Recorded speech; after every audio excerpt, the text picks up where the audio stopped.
Good morning, students. Standard 8. We have already started chapter 4 in Geography, Agriculture. Today we start our next topic, agricultural development. Agricultural development refers to, means what is the meaning of agricultural development? In every field there is a develop, means more and more new technique, more technology, sophisticated they use. Here the meaning is the agricultural development refers to efforts made to increase farm production in order to meet the growing demand of increasing population. तो population इतनी ज़्यादा है कि उनकी जो need है वो meet करने के लिए, फुलफिल करने के लिए, जो फार्म प्रोडक्शन को बढ़ाने के लिए एग्रीकल्चर डेवलपमेंट नीड. तो agriculture development refers to efforts, बोलते हैं डिफरेंट मतलब हम प्रयत्न करते हैं, efforts made to increase farm production बढ़ाने के लिए in order to meet the growing demand of increasing population. This can be achieved in many ways. तो एग्रीकल्चर डेवलपमेंट कैसे हम कर सकते हैं, उसको बढ़ा सकते हैं फार्म प्रोडक्शन, तो उसके लिए डिफरेंट वे से यहाँ पर एग्जांपल्स दिए हैं. Increasing the cropped area, the number of crops grown, improving irrigation facilities, use of fertilizers and high yielding variety of seeds. Mechanization of agriculture is also another aspect of agricultural development. पहले के ज़माने में हम देखते थे कि जो सारी खेती होती थी हम बुलक से करते थे, प्लाव करते थे. अभी न्यू मैकेनाइजेशन मशीन्स, ट्रैक्टर आ गए, थ्रेशर आ गए हैं. द कटिंग हार्वेस्टिंग के लिए भी डिफरेंट मशीन्स यूज करते हैं. The ultimate aim of agricultural development is to increase food security. मतलब एग्रीकल्चर डेवलपमेंट का मेन एम जो है वो फूड सिक्योरिटी बढ़ाना है, इंक्रीज करना है. Agriculture has developed at different places in different parts of the world. Here is a new word, food security. Here they have given food security exists when all people at all times have access to of sufficient, safe and nutritious food to meet their dietary needs and food preferences for an active and healthy life. So agriculture has developed at different places in different parts of the world. Developing countries like India with large populations usually practice intensive agriculture, where crops are grown on small holding, mostly for subsistence. Large holdings are more suitable for commercial agriculture, as in USA, Canada, Australia. With the help of two case studies of farms, one from India and other from the USA. So here we have to study two of different places. एक India का है और एक US का. Farm in India हम पहले देखेंगे. Let us understand about the agriculture in developing and developed countries. Developing countries and developed countries. Now children, first we have to clear developing countries and another is developed. Develop means जहाँ पर already वो countries ने new mechanisation, large farm and सब develop कर लिया है. तो like USA, Canada. Developing like India जो अभी डेवलप हो रही है पूरी तरह से, मतलब वो डेवलप नहीं है. तो एग्जाम्पल है इंडिया. फर्स्ट हम देखेंगे farm in India. There is a small village, Adilabad in Ghazipur.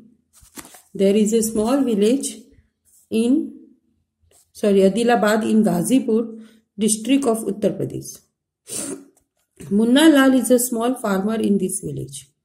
तो पहले हम इंडिया का फार्म देखेंगे, यहाँ पर एक एग्जांपल के साथ उनको पूरा इंडिया के फार्म के बारे में स्टडी करना है। तो मुन्ना लाल एक फार्मर है स्मॉल विलेज में, वहां पर उत्तर प्रदेश का डिस्ट्रिक्ट है, वहाँ आदिलाबाद विलेज गाजीपुर में है। तो who has farm land of about 1.5 hectares, उनको जो लैंड है मुन्ना लाल के वो 1.5 हेक्टर्स है। His house is in the main village, और उनका घर फार्म से दूर मेन विलेज में है। He purchases high yielding varieties of seeds from the market, market से वो अच्छी high yielding varieties of seeds लाते हैं एवरी ऑल्टरनेट ईयर, मतलब एक एक साल छोड़ के alternate. The land is fertile, land पूरी उनकी फर्टाइल है, फर्टाइल मतलब फलद्रुप है soil. And he grows at least 2 crops in a year, साल में वो 2 पाक लेते हैं, 2 क्रॉप्स उगाते हैं।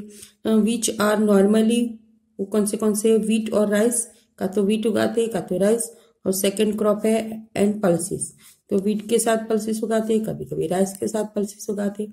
The farmer takes advice of his friend, जो फार्मर है अपने फ्रेंड की एडवाइस लेते हैं, एल्डर्स की एडवाइस लेते हैं, as well as government agriculture officers regarding farming practices. तो उनको फार्म प्रैक्टिस के फार्मिंग के लिए फार्म एडवाइस लेते हैं, कभी कभी एल्डर्स की लेते हैं, फ्रेंड्स की, गवर्नमेंट एग्रीकल्चर ऑफिसर्स की।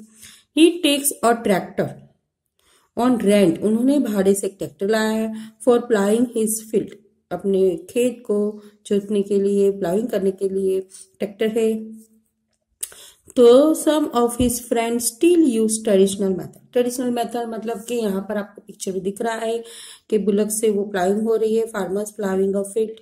ट्रेडिशनल मतलब हमारे पहले जो ट्रेडिशन था वही of using bullocks for ploughing. There is a tube well in the nearby field which he takes on rent to irrigate his field, उनकी फील्ड को पानी के लिए उन्होंने ट्यूबवेल की व्यवस्था की है, वो भी उन्होंने रेंट से लाया है। तो इंडिया के फार्म के बारे में हम ये सब स्टडी कर रहे हैं। Munna Lal also has 2 buffaloes, वे जो उनके फार्म में एनिमल्स में उनके 2 बफेलोज एंड फ्यू हैंस है। He sells milk in the cooperative store located in the nearby town, तो जो अपने बफेलो से मिल्क आता है वो उनको बेचते हैं कोऑपरेटिव स्टोर में जो उनके टाउन में है। He is a member of the cooperative society, and also जो कोऑपरेटिव सोसाइटी है उनके गांव में, वहां पर वे मेंबर है। Which also advices him on the type of fodder for his animal, तो जो एनिमल के लिए चारा है उनको भी एडवाइस मिलती है। Safety measures to protect the health of the livestock and artificial insemination. All the members of the family help him in various farm activities. उनके अनदर जो मेंबर है फैमिली मेंबर उनको हेल्प करते हैं farm activities में। Sometimes he tax credit, credit का मतलब है कि उनको जो फार्म के लिए पैसा चाहिए वो उधार लाते हैं, क्योंकि उनकी जो फुलफिलमेंट होती है, मीट होती है, जो उनकी नीड होती है उनके लिए उनको क्रेडिट लेना होता है। तो कहाँ से वो लाते हैं? फ्रॉम अ बैंक, बैंक से वो पैसा लाते हैं। और the agricultural cooperative society to buy, क्यों उनको पैसा की जरूरत है? कि to buy HYV high yielding variety seeds, HYV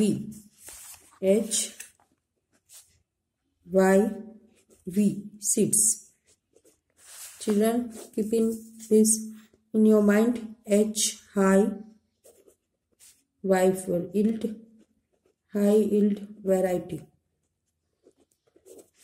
तो अच्छी जो हम बियारण अच्छा करेंगे खेत में, तो जो हमको क्रॉप मिलेंगे वो अच्छी क्वालिटी के होंगे और हमको उसके ज़्यादा मुनाफा होगा, प्रॉफिट होगा। तो high yielding variety seeds and implements, वो उनको लाने के लिए क्रेडिट लेते हैं बैंक से और एग्रीकल्चर कोऑपरेटिव सोसाइटी से। ही sales, Munna Lal sales his produce तो अभी जो उन्होंने खेत में उगाया वो क्रॉप मिला, वो फिर बेचते हैं in the Mandi. Mandi means market located in the nearby town. Since majority of the farmers do not have lack storage facilities, they are forced to sell the produce. किसी किसी को जो अपना अनाज उगता है वो रखने के लिए गोडाउन नहीं होते हैं, स्टॉक रखने के लिए जगह नहीं होती है, डायरेक्टली वो क्या करते हैं, स्टोरेज फैसिलिटी अवेलेबल नहीं होती है तो वो डायरेक्टली सेल करते हैं produce when the market is not favourable to them. In recent years, the government has taken some steps to develop storage facilities. यहाँ पर आपको दिख रहा है पिक्चर में an agricultural field in India. यहाँ पर हमने एग्रीकल्चर फील्ड इंडिया का लर्न कर लिया है. सेकंड हमारे पास है फार्म इन द यूएसए. ये पिक्चर आपको दिख रहा है टोटली डिफरेंट. पूरी यहाँ पर आप देख रहे हैं इंडिया के एग्रीकल्चर फार्म है और यहाँ पर आप देख रहे हैं farm in the USA. Totally different figures. Farm in the USA. The average size of farm, पहले तो जो वहां पर हमने देखा था इंडिया में 5 हेक्टेयर्स, यहाँ पर हम देख रहे हैं फार्म द यूएसए जो साइज होती है is much larger than that of the Indian farm. Big होते हैं, लार्ज फार्म होते हैं. A typical farm size in the USA is about 250 hectares. So 50 hectares इतनी large size होती है फार्म की. The farmer generally resides in the farm. और जो फार्मर होते हैं USA में वो अपने फार्म के अंदर ही रहते हैं. Some of the major crops grown are, अभी यहाँ पर कौन से क्रॉप्स उगाते हैं वो लोग? Corn, soybean, wheat, cotton and sugar beet. Again repeat, major crops are corn, soybean, wheat, cotton and sugar beet. John Horan, यहाँ जो यूएसए में एक फार्मर है उनका नाम है जो Horan. A farmer in the mid west USA in Iowa state owns about 300 hectares of land. तो यहाँ पर जो फार्मर है जो हॉरेन यूएसए के लोअर स्टेट में, उनके पास खुद की 300 हेक्टर्स ऑफ लैंड है. ही ग्रोस, क्या उगाते हैं वो? कॉर्न, CORN, कॉर्न, मकाई on his field after making sure the soil and water resources meet the needs of this crop. Adequate measures are taken to control pest that can damage the crop. उनके पास pesticides है completely जो control करते हैं, उनके damage हो जाते हैं, क्रॉप को डैमेज ना हो इसके लिए वो एडिक्वेट मेजर्स यूज करते हैं. From time to time he sends the soil samples to a soil testing laboratory to check whether the nutrients are sufficient और नॉट.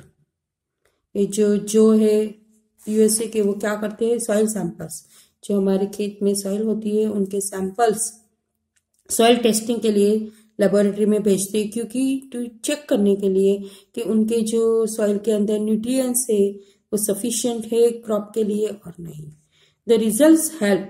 टेस्टिंग के बाद वो जो रिजल्ट आता है वो हेल्पफुल होता है जो के लिए हॉरेन टू प्लान और scientific fertiliser programme.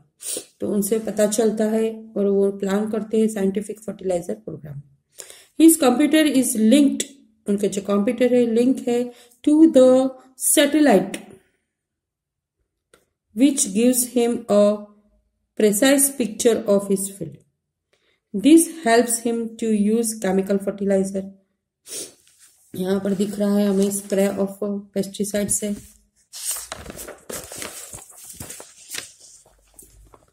And pesticides wherever they are required. Uses, ये जो क्या यूज करते हैं? मैग्नाइजेशन टोटली. यहाँ पर उनका यूएसए में पिक्चर में दिख रहा है जो कि खुद के यहाँ फार्म के अंदर ही घर है. मशीन से, ट्रैक्टर से, mechanise harvesting in the USA. And pesticides wherever they are required. He uses tractors, seed drills, leveller, combine harvester and thresher to perform various agriculture operation. Different agriculture activities होती है different different, जब harvesting का time होता है तो harvester उनके पास होता है, थ्रेसिंग करना है तो थ्रेशर होता है, खुदाई करनी है तो सीड ड्रिलर्स होती है, ट्रैक्टर्स है प्लाइंग के लिए। तो डिफरेंट डिफरेंट मैकेनाइजेशन ऑपरेशन है उनके पास। ग्रेन्स आर स्टोर्ड, उसके बाद जो ग्रेन्स उनके प्रोड्यूस होकर आते हैं तो वो जो प्रोडक्शन है उनका, वो उनको स्टोर करने के लिए in the automated grain storage, उनके पास स्टोरेज फैसिलिटी है, और dispatch to market agencies.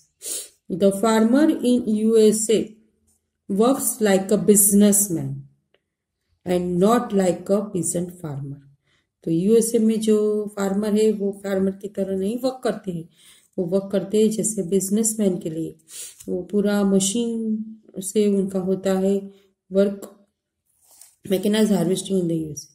With this, we have finished our lesson 4, chapter 4, agriculture, and after that we start with our exercises in the next class. Thank you very much.